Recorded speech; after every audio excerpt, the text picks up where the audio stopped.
Hey, welcome back, everyone. Whether you're just joining us now or you've been with us from earlier, we know some people are still with us from Asia. I'm Sharon. And I'm Martin, and we are Light Collective, the founders of the Women in Lighting project. And we're really, really happy to be here with you today, celebrating the 3rd anniversary of this project. So the next section is called Global Journeys, and we're going to chat with a different person in each time zone about their journey in light. We started off earlier on today with Jet Blythe, who's an electrician in Melbourne. Then we spoke with Nishi Shah at LDI in London, and we're moving on to the USA. So if you have a question in this section, put it in the Q&A tabs. We'll be looking at it, we'll be monitoring it, and we'll try and bring it in and ask it for you. So we'd like to welcome the speaker for Global Journeys. I'm quite tired, I'm fluffing my lines. It's been 11 hours, Sharon, already, so I'm not surprised. It's Paul Gregory, and he's the president and founder of Focus Lighting in New York. So welcome, Paul. Hi. Well, hello, how are you all? We're doing good, Paul. Like Sharon said, we're sort of a bit almost jet lagged because we've been at this since 6 o'clock this morning, our time, 11 hours ago. But we're really happy to be talking to you. We love having a chat with you about lighting. Thank you. I'm happy to be here. Thank you very much. So let's kick off. Can you tell everybody about your origin story? How did you get into the world of lighting? Because we know it's quite a good story. Well, for me, lighting was the synthesis of art and physics, which were two of my passions, and it was just perfect for me. I started in theater, which was pretty much the place to go for lighting in the old days, and I think I did 100 shows in my first 5 years. I was at a summer theater. I was at the Goodman Theater School at the Art Institute of Chicago. Then I designed lighting in regional theaters around the country, the Alley Theater in Houston, and Stage West, and back at Goodman. And then I found that in theater, really your best work is wiped out in 6 weeks or 8 weeks, or when the show closes. All you have left are the pictures.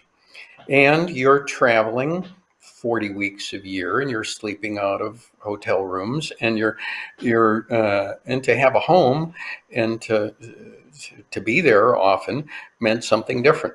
And that was architectural lighting. So in 1975, I started a company called Light Lab, which was an entertainment-based lighting company, still existing today. And we did entertainment projects all over the world. But early on, Robert Stigwood called. And he told me he was the producer of the Bee Gees and wanted to do a movie, Saturday Night Fever, which caught on pretty well. And we did, after that, 1,000 clubs all over the world, Basra and Baghdad and Reykjavik and Moscow and Buenos Aires and all over the United States and New York and so forth. And so that was really the beginning. Creating architecture with light is what the clubs were all about. And that 1,000 clubs was incredible practice in doing that. That was a wonderful time. Really incredible. Not many people have that sort of origin story, no, do not they? at all. The dance floor. And was the famous Saturday Night Fever dance floor as well? Was that at that time? That was the one. Yeah. That was it. We were out on the set every day, and it was not to be a great movie. Nobody thought it would be wonderful. I mean, a memo came out saying, "No more taxis. Take the subway. It's not. We don't have that kind of budget." And it was John Travolta was very young, and it was the beginning for a lot of people. Absolutely. So what was your first sort of big architectural project? Not a nightclub, an actual building. I think that David Rockwell, an architect here in New York, came to me, and we did the Ocean Reef Grill in Lower Manhattan at the South Street Seaport. And this was a building. This was the South Street, the Fulton Fish Market building, and it was very tall. It was 3 stories tall, not very tall at all. But you could see the restaurant was to be on the top floor, and you could see the ceiling structure from everywhere in the South Street Seaport. And David decided to hang ships over the diners, and that would be great delight. And then there'd be a big blue wrapper surrounding all the ships. And so how would we get this great blue wrapper? We lit all the ships, we lit all the tables. That was easy to do, but uplighting that many square feet, it was like 75, I think, 500-watt quartz fixtures, uplighting in blue. Just back in 1980, to get that much blue light on a surface, up aiming with the heat going up without breaking the glass, there wasn't blue Pyrex glass at that time. So we would take blue strip filters and we would adhere Pyrex to the bottom and come up with a way of getting that much blue light without breaking the glass. And then we wanted projected seagulls on the ceiling. So it was theatrical spotlights with little tin plate, and I hand cut the gobos in my stepdaughter's birthday party and projected them up on the ceiling. And it made the cover of Interior Design. Wow, that was a great way to start in architecture. Great way to start. Yeah, it really was. It was fun. Tell us a bit more about your work now, where it's all evolved to. Is there a specific type of project that you like to work on, or an area that Focus Lighting specializes in? We don't have a specific area that we specialize in. We early on decided that it wasn't about big. That being across the table from the owner was the key to success. And so no train stations, no airports, no committees. We just don't do that. We don't do it well. We don't do it at all. And we deal with an owner that we can sit and talk to and talk about what they want to create, what success would be for them. With a hotel, what success would be for them? Do they believe that making the patron, making the viewer feel something is important? If we can create an emotion in that viewer and he sees the hotel from across the street and he feels something, it makes the visual memory stronger. So there's the first look when they're across the street. There's the first look when they open the doors to the hotel and look at the lobby. There's the first look when they're in the lobby and they look at reception. Those are 3 paintings. They have a foreground, a background, a frame, and a focus. They're each opportunities to create a memorable image tied to an emotion. And if we can find an owner and an architect and an interior designer who believe that, then the chance of success is great, and it's often a wonderful project. So that's what we look for, is that type of cooperation, because that's where we find success.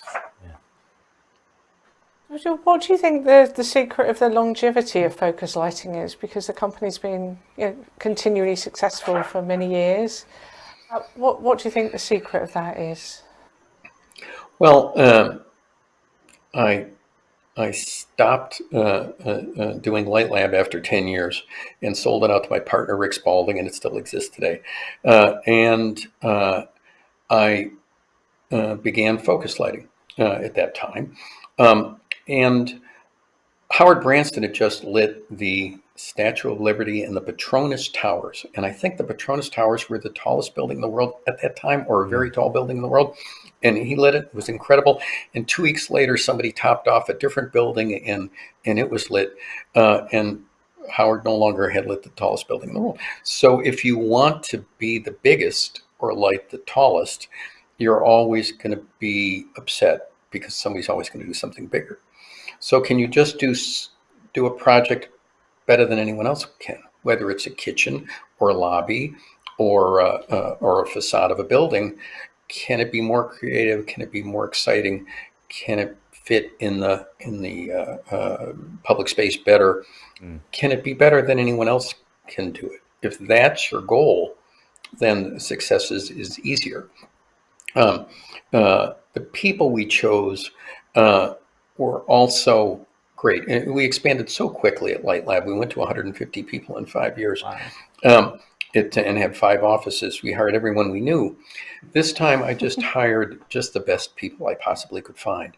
Right out of school, trained them in my method of how to work and how to see and how to talk to a client, and took special care with them and grew very slowly, about a person a year. So we're about 40 people now, and it's been about 35 years. And it's wonderful. I used to say the lighting designer is humble around the office, because if somebody had a big idea that they really thought was very important, that we're in the supportive role. We're a collaborator. We don't have an ego. Yeah. And that's what I think is caused the longevity. Is it's not about the money. It's about doing a great project. That's it. Brilliant. So what would you say makes a good lighting designer? So not the company, but the actual designer themselves. What makes a good designer? I think if you look at visuals and you're able to feel something as you look at the visual, if you can be very in touch with your emotions, then you can look at a sunset, feel something, and then reproduce that feeling by reproducing another event or another lighting treatment. And it's all about how to produce those feelings in the viewer. If you can do that, that makes a great lighting designer, I think. When you're under a starry sky, you feel small and insignificant. When you're looking at a sunset, you understand the beauty found in nature. When you're in a Broadway show and the orchestra's playing and the curtain goes up, it's anticipation, it's excitement, you feel those things. If you can recreate those, that's the key to success for a good lighting designer. And also the more experience. Whoever has the most experience wins. Yeah, that's a good answer. Yeah. We know that you've been involved in lots of really kind of sort of distinctive and iconic projects, like, say, the Times Square Ball, perhaps. Have you got a project that you would say you're most proud of? Is there one that stands out in all this time? Well, there's a lot of them, and they were all fun and exciting. And the Intel Tower was the tallest building in South America, and that was an exciting project. But the Times Square Ball was interesting, because they went to the big 5 lighting designers in New York and said, we're Philips and Waterford Crystal. We're partners with Countdown Entertainment that sort of owned the ball. They went to all the lighting designers and said, we're looking for a lighting designer for the 100th anniversary relighting of the ball. It's going to be LED and so forth and so forth. So everybody applied, and a couple of the companies said they'd do it for free, just for the notoriety. We did not, and we went ahead and they interviewed us all, and they chose us. And we began and said, well, what's success? There's and where is success? So we said there's the 5-foot view, the 50-foot view, and the 500-foot view. There's the 5-foot view. You're standing next to the ball. You're press people. You're going to write about it, and so forth.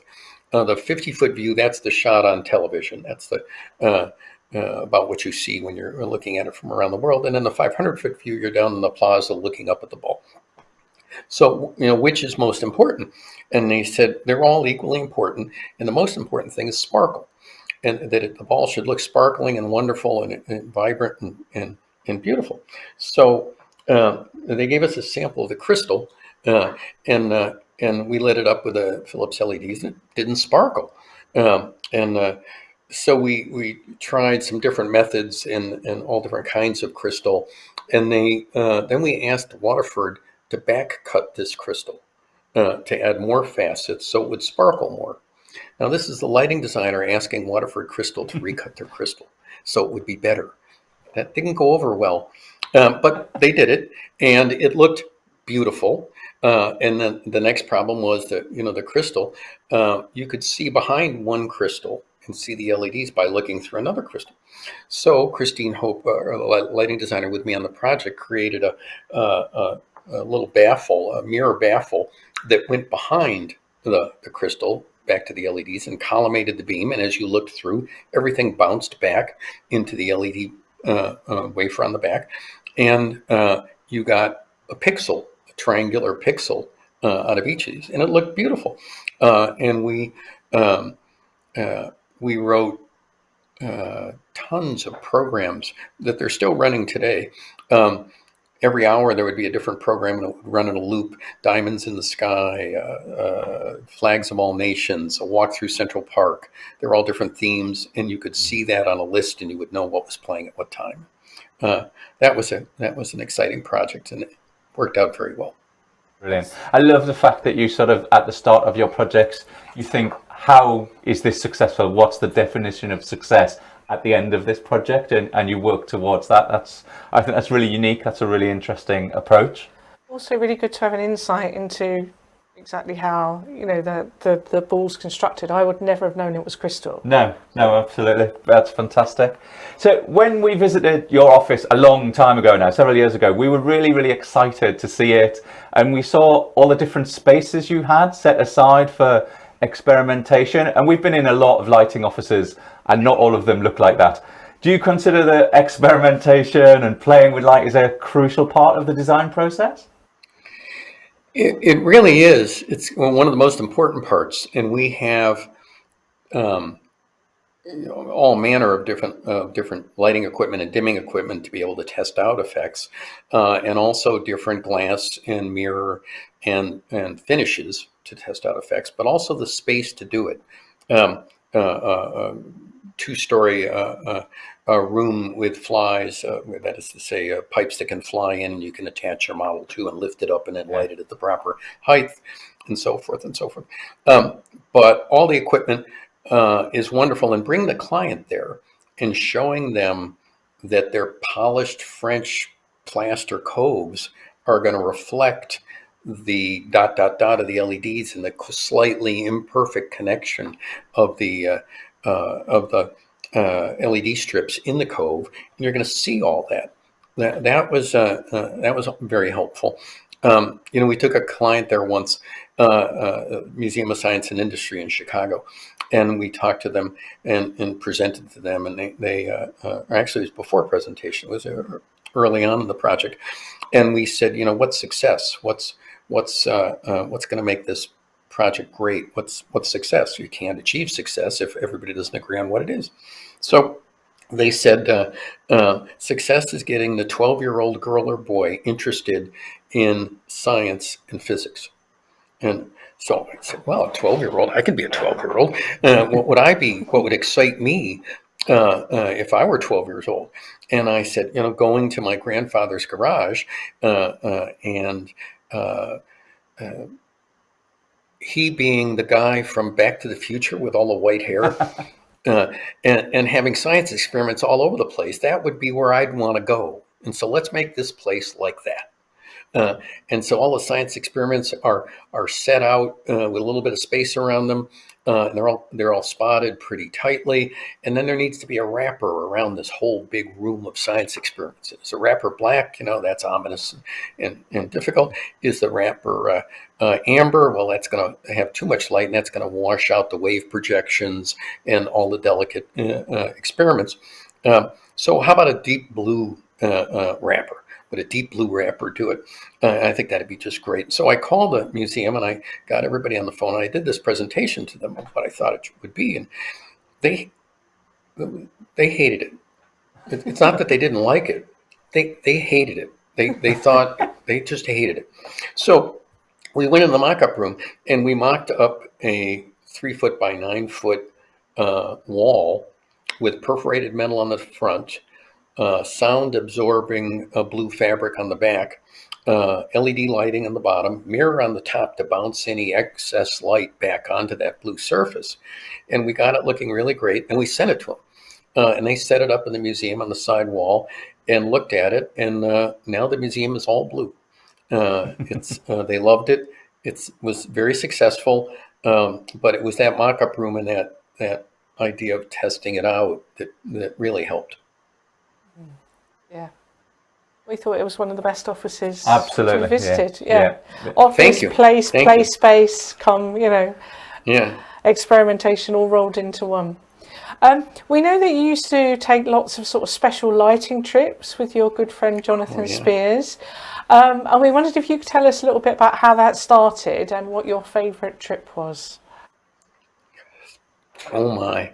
Well, the search for inspiration was always there. Luc Lafouturne's lighting designer for Cirque du Soleil was early on, did many of the early projects with them. And he gets his ideas from the urban environment. I get my ideas from nature. And so Jonathan and I, needed more ideas and wanted to see more, always wanted to be inspired, wanted to go places. And he came up with the idea of going to the World's Fairs. So we started going to the World's Fairs in 92. We went to Seville. And we're there and we're walking across the fairgrounds. And we're about a half a mile away from the British Pavilion. And the British Pavilion is 3 stories tall, about 100 feet long. So it's a rectangle. It's a rectangle, about like that.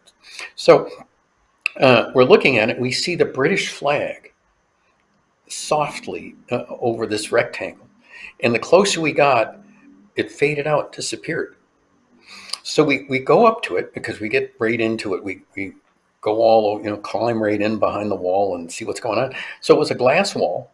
And 1 meter behind, or a half a meter behind that, was a white wall. The glass wall, 3 stories tall, 100 feet long, had white dots, 4-inch diameter white dots on 18-inch centers over the whole wall.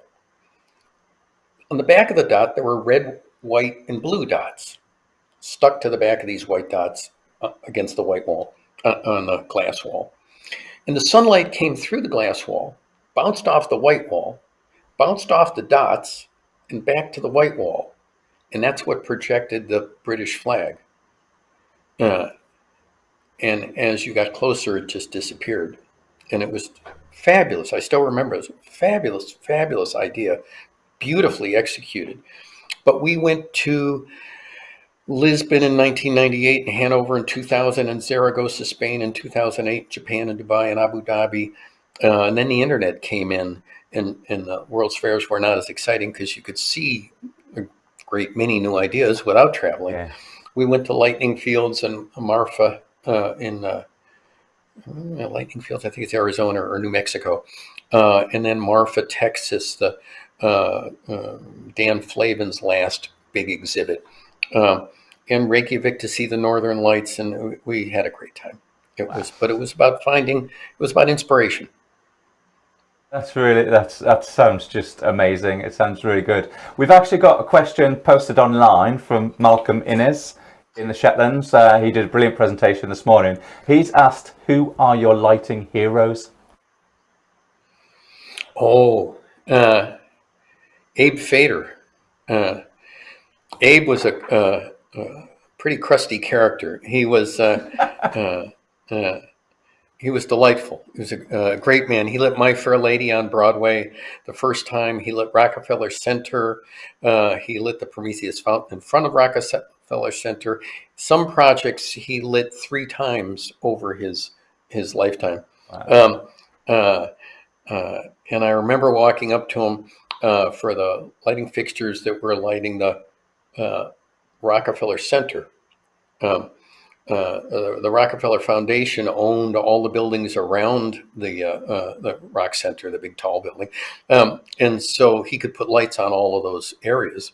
And he had a big theatrical beam projector with a 22-inch glass mirror. And he was trying to collimate a better beam out of it. And he had it on in his office. It was 1,500 watt metal halide, short arc metal halide fixture.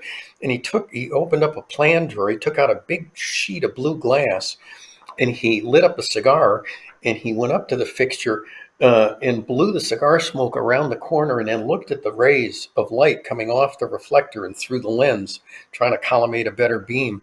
He was just a wizard. Wow. He was a great man. And they wanted to light the bridges of Pittsburgh. And as they hired a couple of designers, they hired Abe to do little mock-ups and presentations. And Abe was a showman. Abe got a barge or 2 tugboats with lighting rigs on them, a bunch of par cans and generators, uh, to light up the bridge. And other people did little mock-ups and did little tracery lights and did this. And he did that. And he got the mayor to come over and throw the switch, which was fake, of course, to turn on all that light to light up one of the bridges. And it was just fabulous. It was just, and he got the job, of course, because Yeah, what a showman. yeah, he was. Absolutely. You've obviously inspired a few people yourself. There's a couple of comments in the chat. Yeah. One from a designer in Chile, Paulina. She's saying Entel Tower, made by Paul Gregory in Santiago during the 90s, made a fantastic impact on the city. I'm happy he's proud of it. Colour change before LEDs existed. It's true. It's And true. That was quite a... The other comment, you've got Focus Lightings. The lighting for Morimoto Restaurant in Philadelphia is some of the most beautiful, mesmerizing lighting I've ever seen. So, yeah, well, thank you very much. A lot of praise coming through there. So to finish up then, let's finish up with one last question. How does light inspire you? What is it about light? Well, I think, you don't see the room, you don't see my shirt, you don't really see my skin. You just see the light that bounces off it into your eye. All you see is reflected light. That's pretty strong. To use that to create an emotion, to make a project better, is really what I find most interesting. If we can get the architect, the interior designer, and the owner all desirous to have them feel something. And if they feel something, the space wins. The space is more successful. Everybody wants to go there. Everybody wants to be there. But if you can create that emotion, that's what inspires me. Brilliant. Thank you so much for sharing your amazing journey with us. I can see already from the chat that loads of people are so inspired by hearing about your journey and everything you've been through. We really appreciate you taking the time for this. Thank you very much. Thank you very much. Thank you, Paul.